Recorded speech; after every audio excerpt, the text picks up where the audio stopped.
Yes, sir. It's your boy B Hayes. We back with another one, guys. Don't beat yourselves up about your portfolios being down. Everyone's down right now, and you are now a part of history, guys. You are part of something that happened, 2008, 1932, something that happened years and years ago, and it's all re-happening now, guys. One of the craziest crises the stock market is going to be talking about from years and years to come. So let's go ahead and take a look at this, guys, because the CEO of Bank of America thinking just as I was thinking. If you've been watching the channel, I've been saying this time and time again that this new wave, this new generation don't care what's going on. They gonna still club. They gonna still have fun. They gonna still take trips. They gonna still do what it do, regardless of what's going on, guys. Regardless of how high things is going. This new generation is built different. They gonna spend their money because they gonna say we gonna get it back next week. So let's go ahead and take a look at this. Bank of America CEO Brian says nothing will slow U.S. consumers from spending money.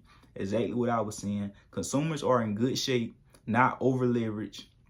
CEO of the second biggest U.S. bank by assets told Bloomberg the bank's customers have checking and savings accounts that are still larger than before the pandemic and are spending 10% more so far in May than their year earlier period, he said. So consumers have, still have the same banking and checkings account that they had prior to the pandemic. And they also is spending 10% more money than they was prior before things got much more expensive. So there it goes right there, guys. Proof in the pudding. So basically, the stock market economy is having an overreaction to what they possibly thought should be happening. Well, the stock market need to tank and crash because, interest rates going up, inflation is through the roof.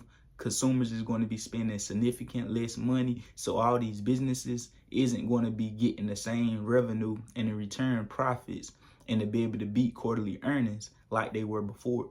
But theoretically, they don't know what people are going to do. And like I had said before all this madness, before this even came out, people in the economy is going to still spend what they were spending before, if not more, guys. I'm telling you. And I also stated, another part of the equation that's going to go into that is, people haven't, people that's working for people, they haven't started paying their workers what they should be actually getting paid right now. They should be hiking up the pay. A lot of people are still getting paid what people was getting paid in 2018, 2020. They still getting paid $8, $9 an hour, when everywhere around the world, the average minimum wage right now should be 15, 16 an hour, but that's not the case. And when it does get there, that's going to put the world back on balance. Basically, people definitely going to be spending what they were spending before, regardless of how high things is, because they basically right in the same position they was before. The same rat race that was in, they gonna be in that same rat race now,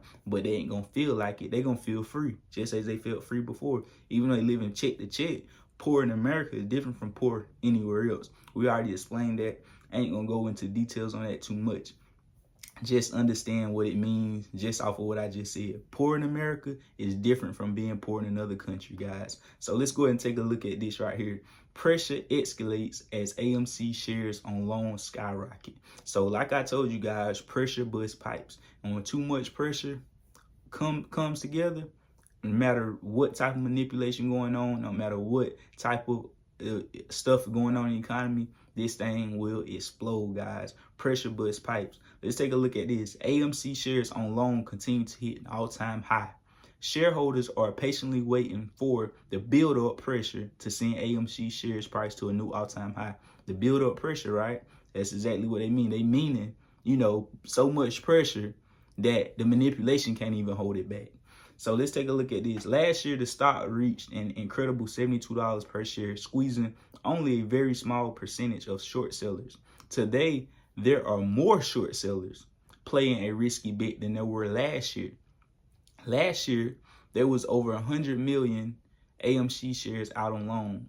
This year, there's 140 plus million shares out on loan, almost 50% more. So that's crazy, guys. So let's take a look at this. The data in this article is the same data that showed us AMC would surge when it did to 20 in January and 72 in June. Like GameStop, retail investors noticed AMC's high short interest. That's what caused AMC to do what it did. The retail investors, but also the peep of the short interest. We seen GameStop had a crazy short interest, and now people was looking for the sympathy play. What's going to be the next GameStop? Let's look for, popular name company for a very cheap price, low market cap with crazy short interest. And that was AMC, the next GameStop.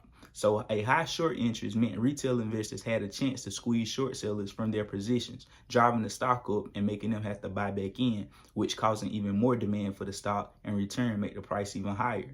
So shorts make their profit as stocks go down. So if the price of a stock was driven up, the profits would eventually turn into losses. So some short sellers began to close positions and leave the risky bet, but many stayed behind, holding, waiting for AMC and GameStop to drop to pandemic levels and make their money back. The market has experienced nothing but bear rallies all year. So guys, right here we got the massive buying pressure is going to create high demand for the stock. As demand for the securities goes up, so does the cost to buy it. When AMC surged to $72 per share in June, it had roughly just over 100 million shares on loan and a short interest of 24%. Before falling to 20%, then 14%.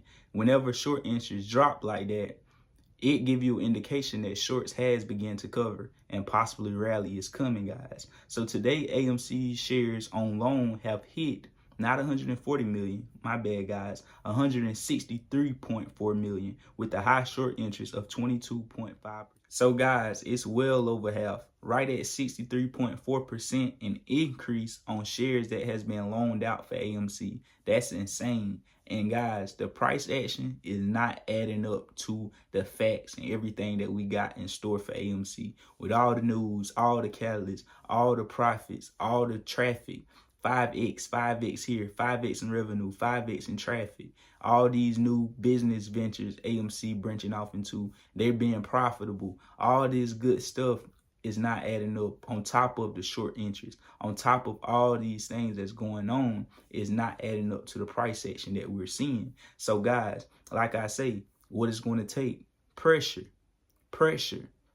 busts pipes. Regardless, AMC is just a fake price right now because these is not the prices it should be trading at.